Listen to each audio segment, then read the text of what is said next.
कहते हैं नशा नाश का कारण होता है, पर नशे के कारण एक यहाँ पे दर्दनाक खबर निकल कर सामने आ रही है। आपको बता दें कि नशे की हालत में एक नाबालिग ने अपनी जान दे दी। जानकारी मिल रही है कि बिलासपुर जिले के सिविल लाइन थाना क्षेत्र में आने वाले मंगला के धूरी पारा में रहने वाले एक नाबालिग ने बुधवार की सुबह फांसी के फंदे पर झूलकर अपनी जान दे दी। जानकारी मिल रही है कि बुधवार की सुबह नाबालिग अपने घर की छत पर चढ़ता है और घर की छत से लगे एक आम की डाली में फांसी के फंदे पर झूलकर उसने अपनी जान दे दी। आपको बता दें कि प्रदेश की राजधानी में लगातार नाबालिगों के द्वारा आत्महत्या का मामला निकलकर सामने आ रहा है। वहीं एक बार फिर एक नाबालिग ने नशे की हालत में अपनी जान दे दी। आपको बता दें कहीं ना कहीं नाबालिग कभी डिप्रेशन में आके मौत को गले लगा रहे, तो कहीं ना कहीं नशा भी एक बड़ा कारण निकलकर सामने है। इसमें डिप्रेशन में आने वाले नाबालिग ने एक बार फिर मौत को गले लगा लिया। आपको बता दें इस घटनाक्रम के बाद से क्षेत्र में शोक और मातम का माहौल है। घटना की जानकारी लगते ही पुलिस मौके पर पहुंचती है और जांच में जुट गई। आपको बता दें पूरे मामले में पुलिस ने मर्ग कायम कर अब आगे की जांच करने की बात करी। आइए जानते हैं पूरे मामले में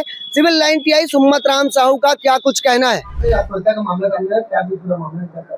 मंगला धुरीपारा में मृतक का पिता ने मर्ग इंश्योरेंस दर्ज कराया है कि उनका लड़का घर के छत से लगा आम झाड़ है, आम झाड़ में फांसी लगा लिया है, जहां मौके पर पुलिस भेजा गया था और मर्ग पंचनामा कार्रवाई कर पीएम के लिए 100 भेजी गई है। जांच जारी है।